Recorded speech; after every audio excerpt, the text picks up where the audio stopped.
नमस्कार। मैं आपका डॉक्टर परवेज आलम। मैं आज आपको एक ऐसी बात बताने वाला हूं जिसके बारे में अगर आपने सुन लिया, समझ लिया तो शायद लगता है कि आपके पांव के तले जमीन खिसकने वाली है। एक राजा, एक महंत और एक अफसर, ये तीनों की कंबाइंड मिस्ट्री है। बाबरी मस्जिद में तीन दोस्तों ने कैसे रखवाई थी राम मूर्ति। हालांकि राम मंदिर 5, 10 या 15 सालों के प्रयासों से नहीं बना है। इसके लिए दशकों से कोशिशें की जा रही थी।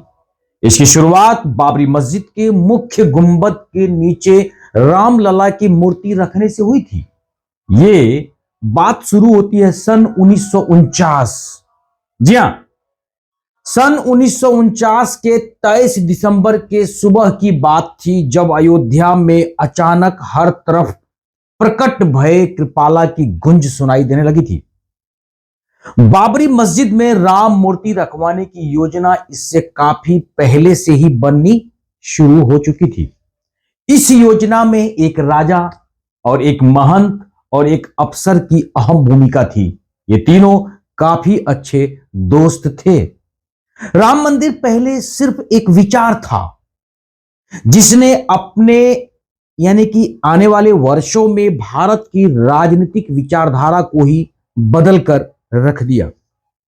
इसकी कल्पना सबसे पहले तीन दोस्तों ने की थी। बलरामपुर के रियासत यानी कि बलरामपुर रियासत के महाराजा पाटेश्वरी प्रसाद सिंह और महंत दिग्विजय नाथ और के नायर जो अफसर थे, उनके दिमाग में उठी थी। ये तीनों अपने हिंदूवादी सोच के साथ ही लॉन टेनिस को लेकर अपने प्रेम के कारण भी अच्छे मित्र बन गए थे। तीनों में सबसे छोटे महाराजा पाटेश्वरी का जन्म जो है 1 जनवरी सन 1914 को हुआ था। वह एक सेवानिवृत्त ब्रिटिश अधिकारी कर्नल हैनसन के संरक्षण में बड़े हुए थे। जी हां, अब देखिए उनकी कहानी। उनकी पढ़ाई लिखाई अजमेर के मेयो प्रिंस कॉलेज में हुई थी। उनकी पढ़ाई सन 1935 में पूरी हो चुकी थी। अब देखिए कैसे मिलता है ये के नायर और महाराजा और महंत। अब आगे देखें। वीडियो देखने से पहले जिसने मेरे चैनल को सब्सक्राइब नहीं किए हैं, दुनिया नॉलेज टीवी, सबसे पहले सब्सक्राइब करें और बेल आइकन का बटन दबाएं ताकि आपको रोज एक वीडियो, अच्छी जानकारी वाली वीडियो आपको देखने को मिलेगा। भारतीय सिविल सेवा अधिकारी के नायर अगस्त 1946 में गोंडा पहुंचे थे। जी हां, उन्हें भी टेनिस खेलने का काफी शौक था। टेनिस खेलने के दौरान ही उनकी मुलाकात और फिर मित्रता महाराजा पाटेश्वरी प्रसाद सिंह से हुई थी। नायर का ट्रांसफर गोंडा से बाहर हो गया था। लेकिन अब थोड़ा जानते हैं कि नायर कौन था। माय डियर फ्रेंड्स, नायर का जन्म 11 सितंबर 1907 को केरल के अलेप्पी में हुआ था। ठीक है, 1907 में टेनिस की वजह से शुरू हुई उनकी दोस्ती कायम रही। वहीं महंत दिग्विजय नाथ के नायर और महाराजा पाटेश्वरी से उम्र में काफी बड़े थे। वह काफी शांत स्वभाव के, कूटनीति में माहिर और प्रतिष्ठित व्यक्ति भी थे।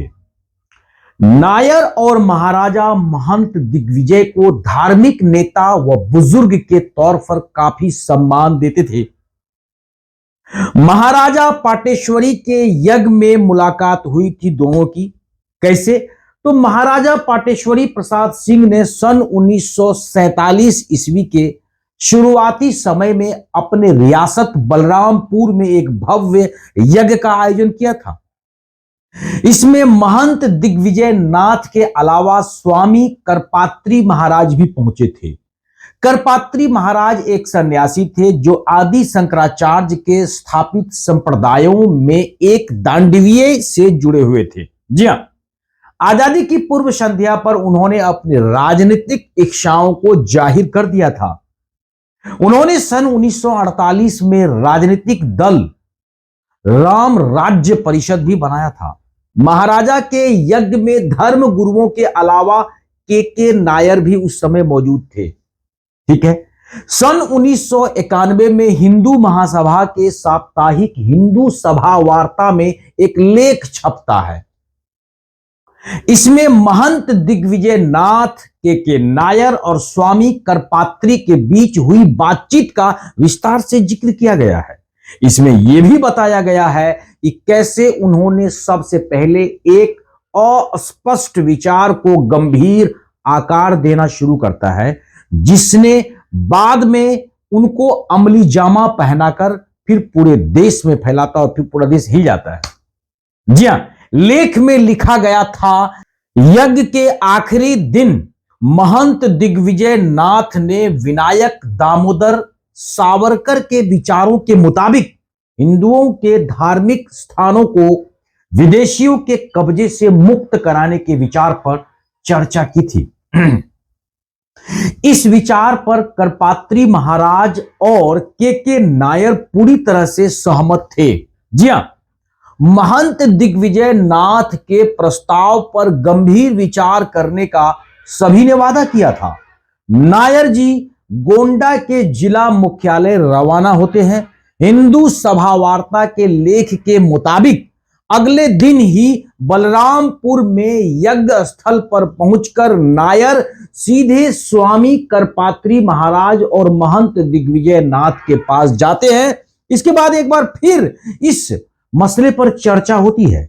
इस बार महंत दिग्विजय नाथ ने वाराणसी में काशी विश्वनाथ मंदिर, मथुरा में श्री कृष्ण जन्मभूमि मंदिर और अयोध्या में राम जन्मभूमि मंदिर को वापस पाने की रणनीति सभी के सामने रखते हैं। नायर ने दिग्विजय नाथ से वादा यह किया था कि वह इस काम को पूरा करने के लिए अपना सब कुछ न्योछावर कर सकता है, यानी कि बलिदान कर सकता है। अब देखें, नायर ने 1 जून सन 1949 को फैजाबाद के जिलाधिकारी का कार्यभार जो है संभालता है। कब संभालता है? 1 जून सन 1949 को डीएम साहब बनते हैं। वह फैजाबाद के उपायुक्त भी थे। एक अन्य जिलाधिकारी गुरुदत्त सिंह के नायर के जबरदस्त समर्थक थे। वह फैजाबाद के सिटी मैजिस्ट्रेट भी थे उस समय, साथ ही डिप्टी कमिश्नर के सहायक के तौर पर काम करते थे। जाति से राजपूत गुरुदत्त खुद को भगवान का आदमी मानते थे। उनका मानना था कि हिंदू धर्म का अस्तित्व और उनका खुद का अस्तित्व उन हिंदुओं की वजह से खतरे में है जो कांग्रेस पर हावी थे। उनका मानना था कि कांग्रेस के भारतीय समाज को धर्मनिरपेक्ष बनाने के कार्यक्रम से हिंदुओं को बहुत बड़ा खतरा है। गुरुदत्त और नायर ने सबसे पहला कदम उठाया। कब? के नायर और गुरुदत्त ने सबसे पहले बाबरी मस्जिद परिसर में मौजूद राम चबूतरे पर एक राम मंदिर बनाने के अभियान पर काम शुरू करता है। इसके लिए उन्होंने चबूतरा पर भव्य मंदिर बनाने की स्थानीय हिंदुओं की मांग के अनुरोध पर उत्तर प्रदेश सरकार के लखनऊ कार्यालयों को भेजना शुरू करता है। ठीक है। अनुरोध के जवाब में प्रदेश सरकार के उपसचिव केहर सिंह ने 20 जुलाई 1949 को नायर को अनुकूल प्रारंभिक रिपोर्ट के मामले में उनकी सिफारिश के लिए एक चिट्ठी लिखते हैं और चिट्ठी में यह लिखा था, यह भी बताएं कि जिस भूमि पर मंदिर प्रस्तावित है क्या वो नगर पालिका की जमीन है। जी हां, नायर ने राज्य सरकार से चिट्ठी मिलने के बाद नायर ने अपने सहायक गुरुदत्त सिंह को घटनास्थल का दौरा कर रिपोर्ट भेजने को कहता है। गुरुदत्त सिंह ने 10 अक्टूबर सन 1949 को नायर को रिपोर्ट भेजा। क्या? तो उस रिपोर्ट में क्या था ये जानो आप। चबूतरा पर भव्य मंदिर के निर्माण की सिफारिश थी। उन्होंने रिपोर्ट में लिखा कि मैंने मौके पर जाकर निरीक्षण किया, मंदिर और मस्जिद दोनों अगल यानी कि बगल बगल में थे, अलग बगल में थे। जी हां, यहां हिंदू और मुस्लिम अपने संस्कार व धार्मिक समारोह करते थे। हिंदू समुदाय ने मौजूदा छोटे मंदिर की जगह पर विशाल मंदिर बनाने के लिए आवेदन दिया है। इसमें कोई अड़चन नहीं है, लिहाजा भव्य मंदिर बनाने की मंजूरी दी जा सकती है। जिस भूमि पर मंदिर बनाया जाना है वो सरकारी जमीन है। जी हां, काफी प्रयासों के बाद भी नायर और गुरुदत्त सिंह को अपनी योजना को पूरा करने में सफलता नहीं मिलती है। इसके बाद भी उन्होंने अपने एजेंडा को आगे बढ़ाने से नहीं रोका, आगे बढ़ते रहे। दोनों अधिकारियों को हिंदू महासभा से जुड़े लोग काफी पसंद करते थे। हिंदू महासभा की फैजाबाद इकाई के प्रमुख और महंत दिग्विजय नाथ के भरोसेमंद लेफ्टिनेंट गोपाल सिंह विशारद ने नायर व गुरुदत्त सिंह के साथ संबंध बना लेता है। ठीक है, बाद में तय हुआ कि मस्जिद के मुख्य गुंबद के नीचे राम मूर्ति स्थापित की जाए। मस्जिद में मूर्ति स्थापित करने वाले अभिराम दास के चचेरे भाई अवध किशोर झा ने बताया था कि 23 दिसंबर 1949 की सुबह मस्जिद के अंदर दीपक टिमटिमा रहा था। अभिराम दास रामलला की मूर्ति पकड़े हुए फर्श पर बैठे थे। अवध किशोर ने बताया था कि अभिराम दास के नजदीक ही 3-4 साधु बैठे थे। उनके अलावा इंदु शेखर झा और युगल किशोर झा भी बैठे थे। थोड़ी दूर पर के नायर खड़े थे। सुबह की पहली किरण के साथ अयोध्या में हल्ला मच जाता है। बाबरी मस्जिद में रामलला प्रकट होते हैं। हर तरफ लोगों ने भय प्रकट कृपाला का गाना शुरू कर दिया।